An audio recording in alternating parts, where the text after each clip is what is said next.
রমজানের শেষ দশক। প্রত্যেক বেজুর রাতে 4টি আমল মিস করবেন না। সবচেয়ে মর্যাদার রাত পবিত্র লাইলাতুল কদর বা শবে কদর। মহান আল্লাহ মহিমান্বিত এ রাতে কুরআনুল কারীম নাজিল করেন। আবার লাইলাতুল কদরের সম্মানে পবিত্র কুরআনে সূরাতুল কদর নামে একটি পূর্ণাঙ্গ সূরাও রয়েছে।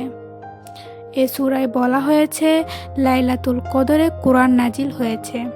এটি 1000 মাসের চেয়েও উত্তম এবং এ রাতে ফেরেশতারা আল্লাহর নির্দেশে গুরুত্বপূর্ণ সিদ্ধান্ত নিয়ে পৃথিবীতে অবতরণ করেন। এ রাতের ফজর পর্যন্ত প্রশান্তি বর্ষিত হয়। সূরা কদর 1-5। 1000 মাসের চেয়ে উত্তম অর্থ শুধু যে 1000 মাসের চেয়ে উত্তম, বিষয়টি এমন নয়, বরং অনেক বেশি বোঝাতেও 1000 শব্দটা ব্যবহৃত হয়। তারপরও আমরা যদি এখানে 1000 মাসই ধরি, এ সময় দাঁড়ায় 83 বছর 4 মাস। তার মানে 83 বছর 4 মাস ইবাদত করার যে ফজিলত, তা শবে কদরের এক রাতের ইবাদতেই পাওয়া সম্ভব। তাই রমজানের শেষ দশকে ইবাদতে লেগে পড়া উচিত। আয়েশা রাদিয়াল্লাহু তাআলা আনহু থেকে বর্ণিত, তিনি বলেন, রমজানের শেষ 10 রাত শুরু হলে নবী সাল্লাল্লাহু আলাইহি সাল্লাম কোমর বেঁধে নামতেন। তিনি নিজে রাত জেগে ইবাদত করতেন এবং তার পরিবারের সবাইকে ইবাদতের জন্য জাগিয়ে দিতেন। সহিহ বুখারী 2024, সহিহ মুসলিম 1174। অন্তত রমজানের শেষ দশকের বিজুর রাতগুলোতে বেশি বেশি আমল করা উচিত। কেননা হাদিসে প্রতিটি বেজুর রাতে শবে কদর অনুসন্ধান করতে বলা হয়েছে। হাদিস শরীফে এসেছে, তোমরা শেষ দশকের বেজুর রাতে শবে কদর তালাশ করো। বুখারী 2017। 20 রমজানের দিনটি শেষ হলেই শেষ দশকের প্রথম বেজুর রাত শুরু হয়।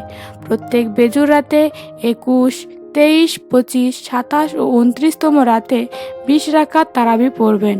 এরপর যত সুন্দর করে ইখলাসের সঙ্গে খুশু সহকারে নফল নামাজ পড়া যায় পড়বেন। অন্তত এভাবে 2 রাকাত নফল নামাজ পড়বেন। এছাড়া এ রাতে কোরআন তেলাওয়াত করার ফায়দা অত্যাধিক। সাথে বেশি বেশি দোয়া ইস্তেগফার পড়বেন, তওবা করবেন এবং তাহাজ্জুদ পড়বেন।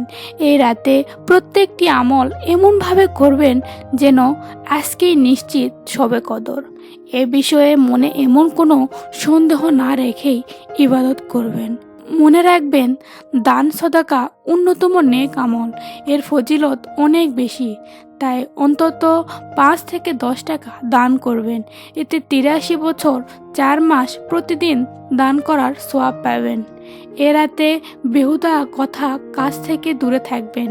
এর অর্থ টানা 83 বছর 4 মাস বেহুদা কথা থেকে জবানকে হেফাজত করার সওয়াব। জিকিরে মাশগুল থাকা মানে লাগাতার 83 বছর 4 মাস জিকিরে মাশগুল থাকার সওয়াব। এভাবে প্রত্যেকটি নেক আমলের বিপুল সওয়াব অর্জন করার সুবর্ণ সুযোগ রয়েছে এই পবিত্র রাতে।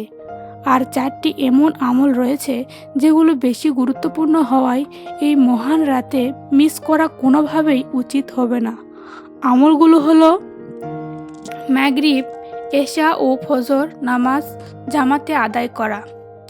এই রাতে মাগরিব, এশা ও ফজর নামাজ জামাতের সঙ্গে আদায় করা উচিত। তাহলে হাদিস অনুযায়ী শবে কদরের ফজিলত লাভ হয়ে যাবে ইনশাআল্লাহ। হাদিসে এসেছে, যে ব্যক্তি এশা ও ফজর জামাতের সঙ্গে পড়ে সে যেন সারা রাত দাঁড়িয়ে নামাজ পড়ে। মুসলিম 656। শবে কদরের দোয়া পড়া। আয়েশা রাদিয়াল্লাহু তাআলা আনহু রাসূলুল্লাহ সাল্লাল্লাহু আলাইহি সাল্লামকে জিজ্ঞাসা করেন, হে আল্লাহর রাসূল, আমি যদি জানতে পারি লাইলাতুল কদর কোনটি, তাহলে আমি সে রাতে কি বলবো? তিনি বলেন, তুমি বলো, আল্লাহুম্মা ইন্নাকা আফুউ তুহিব্বুল আফওয়া ফাআফু আন্নি। অর্থ, হে আল্লাহ, নিশ্চয় আপনি ক্ষমাশীল, ক্ষমা করাটা আপনার পছন্দ, অতএব আমাকে ক্ষমা করে দিন। সুনানে তিরমিজি 3513। সুতরাং সারা দিন রাত বেশি বেশি এই দোয়া করবেন। এই দোয়াটি হাঁটা চলা শোয়া অবস্থায় করা যায়। শেষ দশকে বেশি বেশি পড়া উচিত। 3 নাম্বার, পরিচ্ছন্ন হওয়া। লাইলাতুল কদরে বরকত লাভের প্রধান শর্ত হল ভেতর ও বাইরের পবিত্রতা লাভ এবং একনিষ্ঠ হয়ে আল্লাহর দরবারে হাজির হওয়া। আল্লামা ইবনে রজব হাম্বলি বলেন, উত্তম হলো যে রাতে কদর অনুসন্ধান করা হবে তাতে পরিচ্ছন্নতা অর্জন করা, সুগন্ধি ব্যবহার করা, গোসল, সুগন্ধি, উত্তম কাপড়ের মাধ্যমে সৌন্দর্য বর্ধন করা। আর বাহ্যিক সৌন্দর্যের জন্য যথেষ্ট নয়। যদি না মানুষের ভেতরটা সুন্দর হয়, মানুষের ভেতর সুন্দর হয় তওবাহ ও আল্লাহমুখী হওয়ার মাধ্যমে। লাতাইফুল মাআরিফি পৃষ্ঠা 189।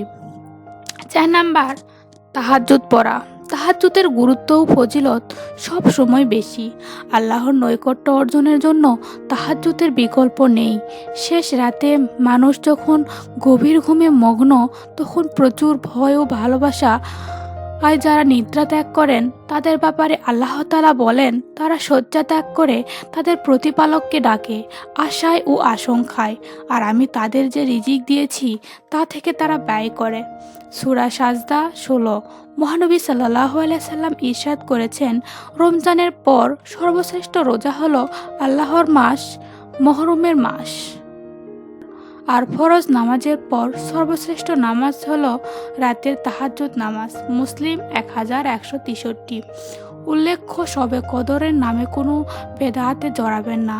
ইসলামী শরীয়তে লাইলাতুল কদরের বিশেষ কোনো নামাজ কিংবা পদ্ধতি নেই।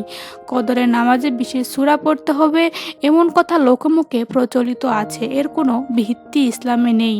নামাজের আলাদা কোনো দোয়া বা মোনাজাতও নেই। অনেকে 3 বার করে সূরা পড়েন। এসব বিশুদ্ধ পদ্ধতি নয়, জরুরি বা বাধ্যতামূলকও নয়। নিজের মতো করে দোয়া করবেন। নামাজে সূরা কেরাত পড়বেন অন্য সময়ে নফল নামাজের মতো। আল্লাহ তাআলা আমাদের লাইলাতুল কদর নসিব করুন, সৌভাগ্যবানদের অন্তর্ভুক্ত করুন। আমিন।